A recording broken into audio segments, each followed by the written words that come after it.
Hello class 6, welcome to Zenith Guru fundamental. मैं हूं निकी पंडित and हम यहां पे कर रहे हैं साइंस का chapter number 6 material around us and we are on lecture number 2। Already इसका लेक्चर नंबर 1 आ चुका है एंड आई होप कि आपने लेक्चर नंबर 1 देखा होगा, जिसमें हमने बेसिक चीजें जानी थी कि भाई कौन सा ऑब्जेक्ट किस मटेरियल से मिलके बना है। वहां पे हमने ये भी जाना था कि एक ऑब्जेक्ट जो है वो वेरियस मटेरियल से मिलके बन सकता है एंड एक मटेरियल से वेरियस ऑब्जेक्ट बनाए जा सकते हैं, राइट। चलिए आज की क्लास जो है हम कहां से शुरू करने वाले हैं।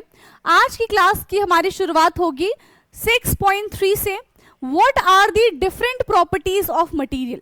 मटेरियल की अलग अलग प्रॉपर्टीज के बारे में हम जानेंगे, ठीक है। चलो so let us learn some more properties of material. Okay, observe and identify appearance of material. तो अब हम यहाँ पे मटेरियल की अपीयरेंस के बारे में बात करेंगे, ठीक है।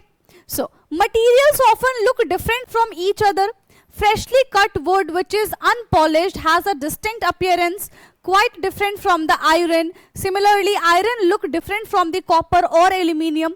तो अलग अलग मटेरियल का अलग अलग अपीयरेंस होता है। कुछ ऐसे मटेरियल होते हैं जो बहुत ज्यादा डल दिखते हैं, कुछ ऐसे मटेरियल होंगे जो बहुत ज्यादा शाइनी दिखेंगे, बहुत ज्यादा पॉलिश्ड दिखेंगे, कुछ ऐसे मटेरियल होते हैं जो बहुत ज्यादा रफ दिखते हैं। तो मटेरियल्स की अपनी अलग अलग अपीयरेंस होती है, राइट और एक मटेरियल दूसरे मटेरियल से डेफिनेटली अलग दिखता है। सो however there might be some similarities among the iron, copper and aluminium that make them different from the wood. तो कॉपर, एल्यूमिनियम एंड आयरन के बारे में बात करें तो इनके बीच में कुछ सिमिलैरिटीज हैं, है ना, and that's why they are different from the wood. See wood जो है हमारा वो एक नॉन मेटल की कैटेगरी में आएगा, इंसुलेटर की कैटेगरी में आएगा, लेकिन ये जो है कॉपर, एल्यूमिनियम ये सारे के सारे हमारे मेटल की कैटेगरी में आते हैं। सो दैट्स व्हाई इनकी जो प्रॉपर्टी है एंड वुड की जो प्रॉपर्टी है वो टोटली डिफरेंट होती है, ठीक। Let us do a sorting challenge, okay? Collect some pieces of paper, cardboard, wood, chalk, copper wire, aluminium foil and any article made up of brass, bronze, steel, etc. Take a look at the piece you have collected. Do any of these materials shine when light falls on them? Observe their texture. तो इतने सारे material को अभी आपको observe करना है, ठीक है। कौन कौन सा मटेरियल है हमारे पास? हमारे पास पीस ऑफ पेपर है, कार्डबोर्ड है, वुड है, चौक है, copper wire, aluminium foil and brass, bronze, steel, ये सारे के सारे मटेरियल हमें ऑब्जर्व करने हैं कि कौन सा मटेरियल यहाँ पे शाइन करेगा when we put light on it, ठीक है। ऑब्जर्व देयर टेक्सचर, ठीक है, उसके टेक्सचर को हमें बेहद अच्छे से ऑब्जर्व करना है। नाउ कि रफ है कि स्मूथ है। Color and the other noticeable features are recorded your observations in the notebook and group the collected pieces based on their appearance. तो हमें यहाँ पे क्या करना है, किस तरीके से इनको क्लासिफाई करना है कि स्मूथ है कि रफ है। कलर क्लासिफिकेशन है ना कि कलर कैसा है इनका, राइट। उसके अलावा हमें ये भी देखना है कि भाई इनका अपीयरेंस कैसा है। तो इन सब के बेसिस पे हमें आइडेंटिफाई करेंगे, ठीक है, मटीरियल को क्लासिफाई करेंगे we can say. Material that typically have shiny surface are said to be have lustrous appearance, है ना। तो जो मटेरियल शाइन करता है, शाइन का मतलब ही लस्ट्रस होता है, ठीक है। तो जितने भी मटेरियल जो भी हमने अभी एग्जाम्पल में लिए थे, जितने भी मटेरियल यहाँ पे शाइन करेंगे दे आर कॉल्ड लस्ट्रस, कि भाई उनका तो लस्ट्रस अपीयरेंस है, वो तो शाइनी है, वो तो चमकदार है ना। And such material with the lustre are usually metals. और चमकदार कौन होते हैं? जितने भी मेटल्स होते हैं, ठीक है। मेटल्स जितने भी होते हैं बेटा, metals are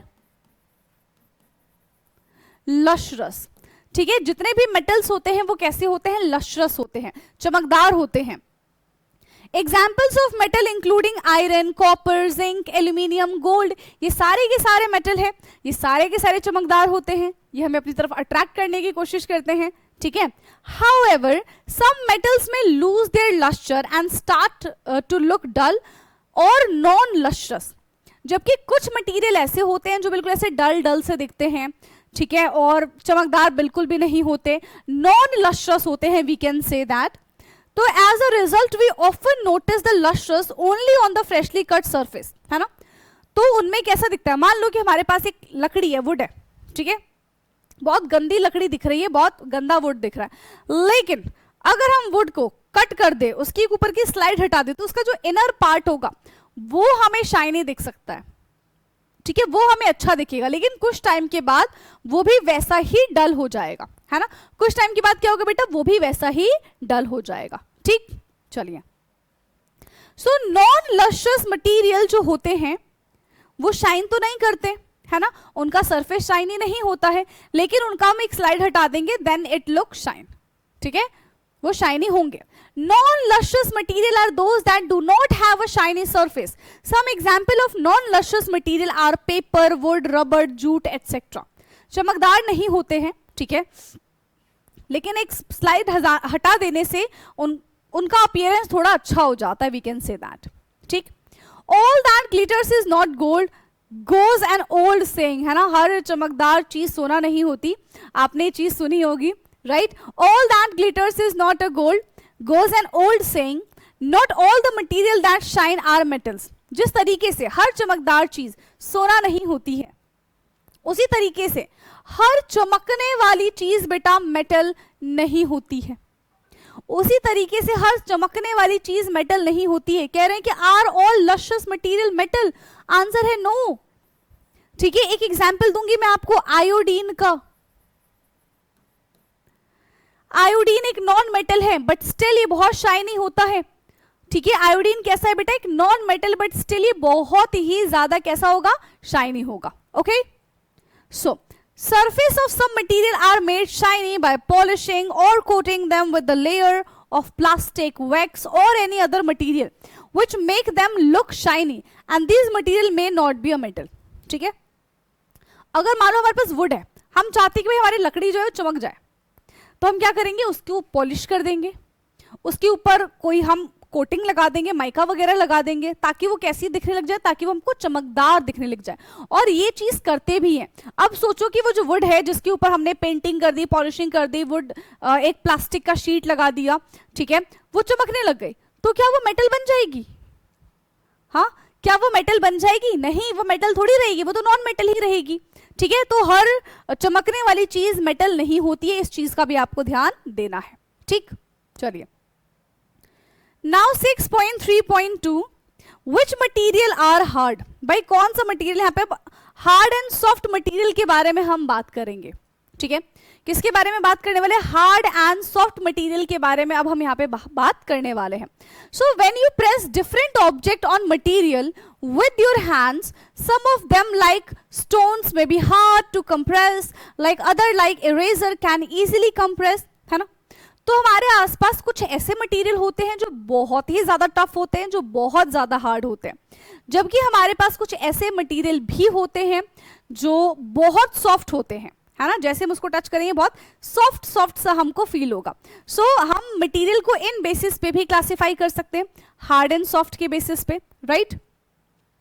So, take a metal key and use it to scratch the surface of the pipe of wood, aluminum, stone, iron, candle, chalk and any other material or object. तो आपको एक क्या ले लेना है, की ले लेना है, और की से आपको इन सारे चीजों को स्क्रैच करना है। Can some material be scratched more easily than other? Yes.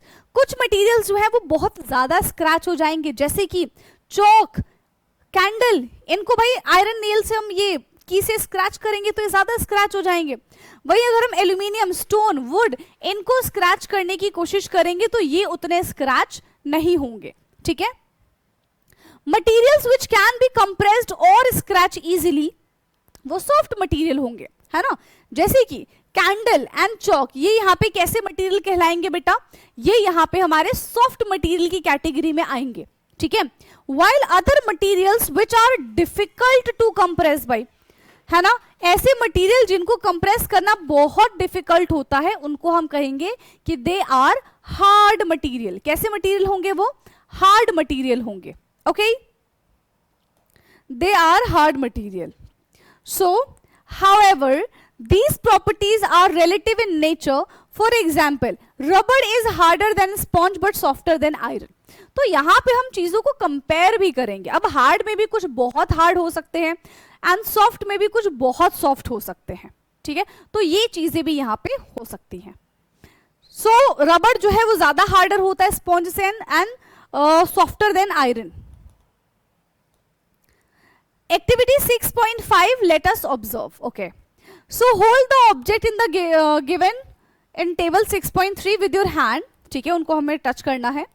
Feel whether the object is hard or soft. और आपको बताना है कि क्या कौन सा मटेरियल यहाँ पे हार्ड है एंड कौन सा मटेरियल यहाँ पे सॉफ्ट होगा. ठीक. Okay. Find out the material they are made up of. ठीक है, वो मटेरियल किससे मिलके बने होंगे ये भी हमको बताना है. Enter your observation in table 6.3. चलो करते हैं, फिर तो इसको करना पड़ेगा. Now so hard and soft object and the material they are made of. ठीक है, वाटर बॉटल कैसी होती है भाई? वाटर बॉटल वाटर बॉटल कैसी होती है बेटा? हार्ड होगी, है ना. वाटर बॉटल हमारी हार्ड होगी. अभी किससे मिलके बनती है भाई? प्लास्टिक से. ठीक है, और स्टील, मेटल बोल लो, स्टील की जो बॉटल होती है वो. पिलो कैसा होगा भाई? पिलो तो सॉफ्ट होगा. ठीक है, किससे मिलके बना होगा? कॉटन से. फिर बात करते हैं हम टम्बलर. ये कैसा होगा? टम्बलर भी हार्ड होगा. किससे मिलके बन सकता है? Plastic, glass, would, steel. ये इन मटेरियल से मिलके बनाया जाता है. टेबल, टेबल भी कैसा होगा? हार्ड होगा. किससे होगा? या तो ये ग्लास का टेबल होगा, वुड का टेबल हो सकता है, और प्लास्टिक का टेबल हो सकता है. स्वेटर कैसा होता है भाई? स्वेटर तो हमारा सॉफ्ट होगा. ठीक है, ये वुल से मिलके बनाया जाता है. एनी अदर में हम क्या ले ले? हाँ, एनी अदर में हम यहां पे एग्जाम्पल ले लेते हैं पेन का. तो पेन कैसा हो जाएगा भाई? पेन हार्ड होता है. प्लास्टिक एंड मेटल से मिलके पेन बनाया जाता है. ठीक है, प्लास्टिक एंड मेटल से मिलके पेन बनाया जाता है. तो इस तरीके से हमने देखा कि कौन सी चीज यहां पे हार्ड है, कौन सी चीज यहां पे सॉफ्ट है, एंड वो किस मटेरियल से मिलके बनाए गए हैं. ठीक, चलो नेक्स्ट आ जाओ. Compare your observations with the observations of your friend and discuss. तो ठीक है, आपने जो ऑब्जर्व किया, क्या आपके फ्रेंड ने भी वही चीज ऑब्जर्व की है? आपको ये चीज कंपेयर करनी है. And if there is any difference you have to discuss कि भाई मैंने ही हार्ड लिखा है, तूने सॉफ्ट कैसे लिखा है. हाँ, तो ये चीज आपको अपने फ्रेंड्स के साथ डिस्कस करनी है. Now compare your observations with the observation. ठीक है, you have learn that material can have a different properties. हाँ, मटेरियल की अपनी अलग अलग प्रॉपर्टीज होती हैं. जैसे कि लस्ट्रस, कि कोई मटेरियल ऐसा होता है जो शाइन करेगा, कोई मटेरियल ऐसा होगा जो बहुत ज्यादा हार्ड होगा, कोई मटेरियल बहुत ज्यादा सॉफ्ट होगा. एंड कलर, सब मटेरियल के बहुत सारे कलर्स भी होते हैं. ठीक, can you think of any other properties that are shown by the material? Let us explore it further. तो क्या कोई और प्रॉपर्टीज आप बता सकते हो जो मटेरियल शो करेंगे? यस, क्या कोई और प्रॉपर्टी आपके दिमाग में आ रही है जो मटेरियल शो कर सकते हैं? शेप, साइज हो सकता है ना. कलर हो गया तो शेप भी कर लो, साइज भी कर लो, हैवी कर लो, लाइट कर लो, है ना. सॉफ्ट हार्ड कर लिया है तो और हम इस बेसिस पे भी कर सकते हैं. प्लस कहां कहां पे स्पेसिफिकली कहां पे यूज होगा, इसके बेसिस पे भी हम इनको क्लासिफाई कर सकते हैं. राइट, चलिए. सो 6.3.3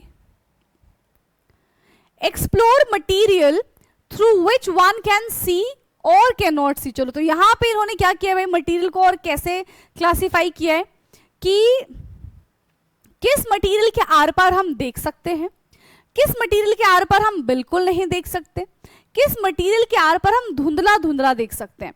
तो इन तीनों मटीरियल का नाम आपको कमेंट बॉक्स में बताना है. ठीक है, क्या करोगे? इन तीनों जो ऑब्जेक्ट है जिसके थ्रू हम पूरा प्रॉपर देख सकते हैं, कुछ ऐसा मटेरियल जिनके थ्रू हम बिल्कुल भी नहीं देख सकते.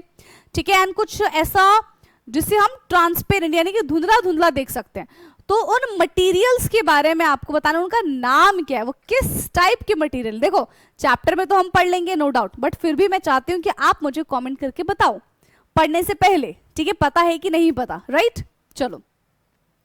सो Gulan, Sheeta and Sara are playing hide and seek with her friends, जैसे कि आप लोग खेलते हो, है ना। वैसे ये सारे के सारे भी क्या खेल रहे हैं, हाइड एंड सीक खेल रहे हैं, ठीक है। गुलन, ठीक है, Gulan hide behind the wall, Sheeta hide behind a big tree in the garden, while Sara hide behind a frosted glass door, ठीक है, ओके। तो तीनों अलग अलग जगह पे छुप गए हैं, ठीक है। And शीता younger brother can see all of this happening through a glass window of his house. अभी किस तरीके से गेम खेल रहे हैं, तो जो यहाँ पे सीता का भाई है वो सारी की सारी चीजें देख रहा है ग्लास के थ्रू, है ना, जो विंडो ग्लास होती है उसके through. The material through which the things can be seen clearly, तो जो सीता का भाई है जिस ग्लास से वो देख रहा है उसको तो सारी चीजें बिल्कुल प्रॉपर दिखाई दे रही हैं, है ना, उसको सारी चीजें बिल्कुल प्रॉपर दिखाई दे रही, तो जिसके आर पार हम बिल्कुल क्लियरली देख सकते हैं, ठीक है। क्या कहा, जिसके आर पार हम बिल्कुल क्लियरली देख सकते हैं। इस टाइप के मटेरियल को हम क्या बोलेंगे बेटा, इस टाइप के मटेरियल को हम ट्रांसपेरेंट मटेरियल बोलते हैं। कैसा मटेरियल बोलेंगे, ट्रांसपेरेंट मटेरियल बोलेंगे, ठीक। Glass, water, air, cellophane, paper etcetera are some examples of the transparent material.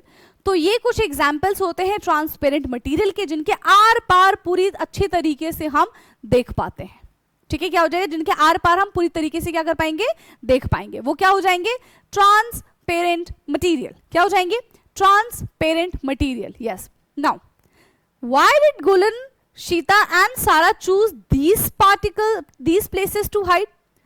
क्योंकि देखो, पेड़ के पीछे, पेड़ इज ओपेक, कैसा होता है, पेड़ ओपेक होता है, उसके आर पार नहीं दिखाई देगा। वॉल कैसा होता है, ओपेक होता है, उसके आर पार नहीं दिखाई देगा, तो इसीलिए तो वो छुपे ना, ताकि वो चाहते हैं कि उसको ना ढूंढा जाए, है ना, ढूंढा ना जाए, नहीं, गेम तो ढूंढने वाला है ना, ढूंढ ना पाए, ठीक है, थोड़ा सा स्ट्रगल भी तो होना चाहिए।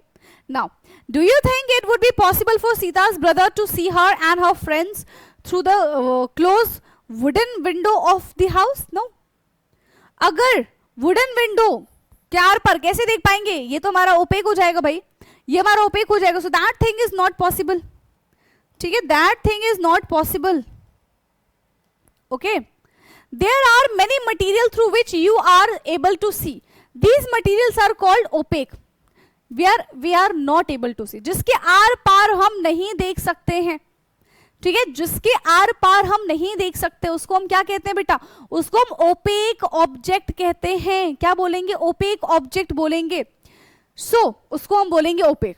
एंड वुड, कार्डबोर्ड, मेटल, ये सारे के सारे हमारे ओपेक मटेरियल के एग्जाम्पल्स हैं, ठीक। अब कोई तो एक थी जो फ्रोस्टेड ग्लास के पीछे छुपी हुई थी, मतलब वहां से धुंधला धुंधला हमको दिखेगा, ठीक है। The material through which object can seen but not clearly, ऐसा मटेरियल जिसके आर पार हमको दिखेगा तो, बट हमें पता चलेगा कि यस इसके पीछे कोई है, ठीक है, बट एग्जैक्ट क्लियर हमको नहीं दिखाई देगा, धुंधला धुंधला हमको दिखाई देगा, दैट इज कॉल्ड ट्रांसल्यूसेंट। क्या कहते हैं बेटा उसको हम बोलेंगे translucent, okay. Butter paper and frosted glass are the example of translucent material, तो जिसके आर पार हमको धुंधला धुंधला नजर आएगा, that is called translucent material, ठीक। Now look at the figure 6.5, identify, label the nature of material by the Gulan, Shita and Sara and Sita's brother, ठीक है। तो गुलन एंड सीता की अगर हम बात करते हैं, ठीक है, तो यहां पे देखो, पिक्चर्स में देखो दिख रहा है, ठीक है, पिक्चर में हमको सारी चीजें दिख रही है, तो यहां पे देखो ये फ्रोस्टेड ग्लास के पीछे छुपी हुई है, तो ये हमारा ट्रांसलूसेंट हो जाएगा, और ये भाई विंडो से सारी चीजें देख पा रहा है, तो ये हमारा ट्रांसपेरेंट हो जाएगा,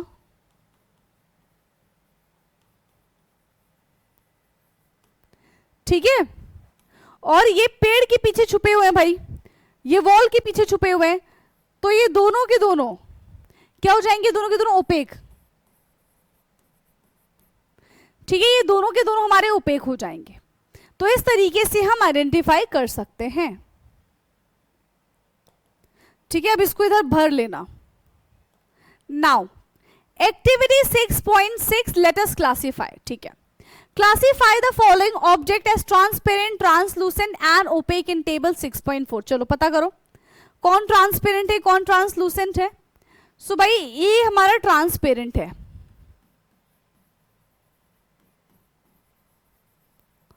ठीक है, ये जो बटर पेपर होता है ये हमारा ट्रांसलूसेंट है, और ये हमारा यहां पे ओपेक हो जाएगा। ठीक, फ्रोस्टेड ग्लास कैसे होते हैं? ट्रांसलूसेंट होते हैं। वुडन बोर्ड कैसा हो जाएगा? ओपेक हो जाएगा। विंडो ग्लास हमारा ट्रांसपेरेंट हो जाएगा। ओके, तो इस तरीके से आपको भी अपने घरों में कुछ चीजें ऐसी लेनी है और बताना है। ठीक है, अच्छा देखो मैंने ऑलरेडी बता दिया, तो उसको अब आप इस टेबल में फिल कर सकते हो, right. So is water transparent? Can it be made opaque? Water यहाँ पे कैसा है बेटा? ट्रांसपेरेंट है। तो normal water is of course transparent. क्या हम इसको ओपेक बना सकते हैं? यस। इसमें बहुत सारे अगर हम कलर भर दे तो फिर मुश्किल हो जाएगा उसके आर पार देखना। ऐसा समझो कि हमारे पास एक बकेट में पानी है और मैंने उसमें सिक्का डाल दिया, तो मुझे क्लियरली विजिबल हुआ कि यस पानी के अंदर मैंने कॉइन डाला है, लेकिन उसके अंदर सोचो मैं ऐसा जहरीला कलर भर दूं, है ना, जैसे होली पे तुम लोग खेलते हो, और फिर उसके अंदर मैं कॉइन डाल दूं, तो क्या आपको दिखाई देगा? नहीं दिखाई देगा। यानी कि वो ट्रांसपेरेंट से क्या बन गया? वो ट्रांसपेरेंट से ओपेक बन गया है। तो यस हम बना सकते हैं, राइट, यस हम बना सकते हैं। चलो, तो अब हम what is soluble in water and what is not, चलो इसके बारे में बात करते हैं। कौन सी चीज पानी के अंदर सॉल्युबल है और कौन सी चीज नहीं है? ठीक है, तो देखो कुछ चीजें पानी के अंदर सॉल्युबलाइज हो जाती हैं, कुछ चीजें पानी के अंदर सॉल्युबलाइज नहीं होती। जैसे कि पानी के अंदर चीनी नमक आसानी से मिल जाएंगे, लेकिन पानी के अंदर आयरन या फिर ऑयल आसानी से नहीं मिल पाते, इवन मिलते ही नहीं है, डिफिकल्टी से भी नहीं मिल पाते। ठीक है, so what is soluble in water and what is not? कौन कौन सी चीजें पानी के अंदर सॉल्युबलाइज होंगी एंड कौन कौन सी चीजें पानी के अंदर सॉल्युबलाइज नहीं होंगी, इसके बारे में बात करते हैं। So Gulan was sweating when he came home after playing in the evening. ठीक है, देखो बेचारा कितना थक गया है ना। He was feeling tired and thirsty. Gulan's mother's mixed spoonful of sugar, a pinch of salt and some lemon juice in a glass tumbler of water and offered him a shikanji। ठीक है, उसको अब बेचारा इतना थक के आया है, इतना अच्छा स्पोर्ट खेल कर आया है, तो इसकी मदर ने क्या किया भाई? इसके लिए शिकंजी बनाई है ना, जैसे हमारी मदर भी बनाती है हम लोगों के लिए, तो शिकंजी दी भाई उसको पीने के लिए। तो यहाँ पे गुलन ने क्या नोटिस किया?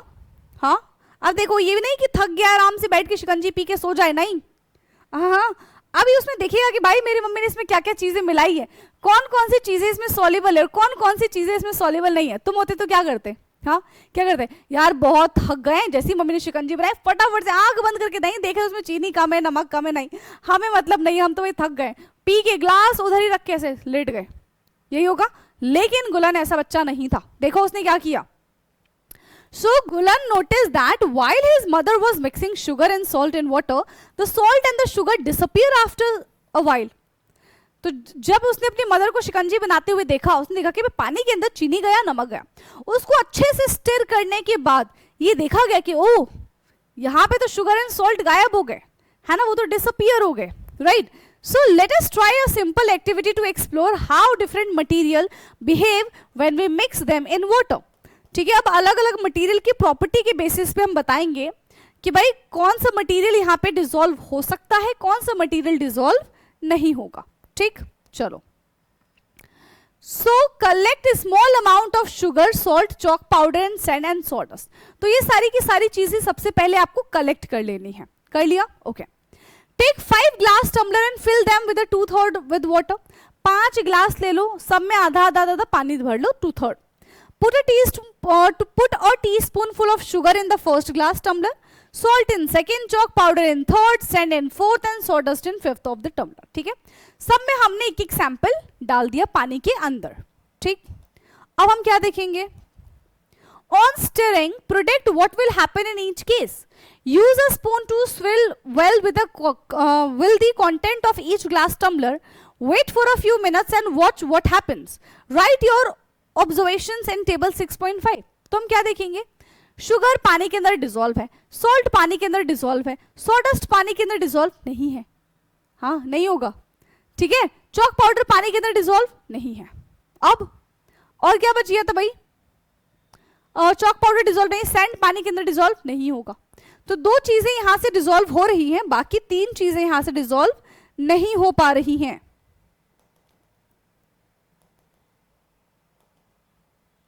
ठीक है, यहां पे देखो सॉल्ट क्या होगा भाई, विल डिसअपियर।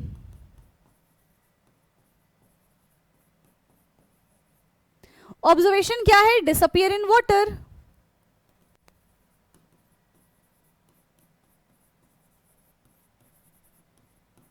ठीक, सॉल्ट के बारे में बात करें तो सेम चीज है, chalk powder, sand and sawdust, ये तीनों के तीनों भाई डिसॉल्व तो नहीं होने वाले हैं, डिसॉल्व तो नहीं होने वाले हैं। Will not disappear in water, will not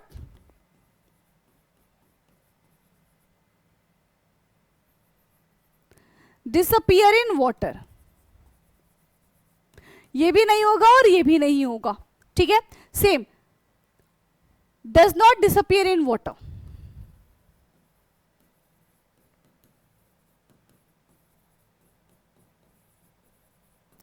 पानी के अंदर भाई डिसॉल्व नहीं होगा। एक और एग्जाम्पल ले लेते हैं हम, ठीक है, और एक और एग्जाम्पल हम यहां पे क्या लेंगे, सोचो जरा सोचो, पानी के अंदर जो डिसॉल्व हो जाए, एल्कोहल ले लेते हैं, ठीक है, C2H5OH इसका फॉर्मूला होता है। तो पानी के अंदर डिसॉल्व हो जाएगा, यस, विल डिसअपियर तो नहीं होगा, देखो डिसअपियर नहीं होगा, पर डिसॉल्व हो जाएगा, है ना, हमें दिखेगा बट डिसॉल्व नहीं होगा। विल नॉट डिसअपियर, कलर हमको इसका नजर आएगा बट डिसॉल्व हो जाएगा। ठीक है, बट डिसॉल्व हो जाएगा। तो इस तरीके से हम आइडेंटिफाई कर सकते हैं कि कौन सी चीज भाई डिसॉल्व होगी एंड कौन सी चीज यहां पे डिसॉल्व नहीं होगी। सो you might have noticed that some material completely disappear when mixed in water. We say that these material dissolve in water. तो जो substance पानी के अंदर dissolve हो जाते हैं they are called soluble material और soluble substance. And जो substance पानी के अंदर dissolve नहीं होते उनको हम non soluble material कहते हैं, या फिर insoluble बोल लो। So they are soluble in water. Some material do not mix with water and do not disappear even after stir for a long time. तो उसको हम insoluble बोलेंगे। ठीक है, क्या बोल देंगे वैसा उसको हम इनसॉल्युबल। अब देखो जैसे कि ये, तो ये हमारा सॉल्युबल है, ये हमारा इनसॉल्युबल है। ठीक है, क्लियरली दिख रहा है कि इसके अंदर कुछ ना कुछ चीजें हमने मिलाई हैं। ओके, तो यहां से मेक योर ओन ORS से हम नेक्स्ट क्लास में करेंगे। ठीक है बेटा, यहां से हम अपने नेक्स्ट क्लास में पढ़ेंगे। ओके, सो आई होप कि जितनी चीजें मैंने आपको पढ़ाई है, जितनी चीजें मैंने आपको सिखाई हैं, आपको समझ में आई होंगी। बाकी अगर कोई भी डाउट होता है तो you know what you have to do, आप कमेंट करके जरूर पूछ लीजिएगा। ठीक है, ओके, चलिए, सो आज के लिए इतना काफी है। Thank you and good night everyone, bye bye, take care.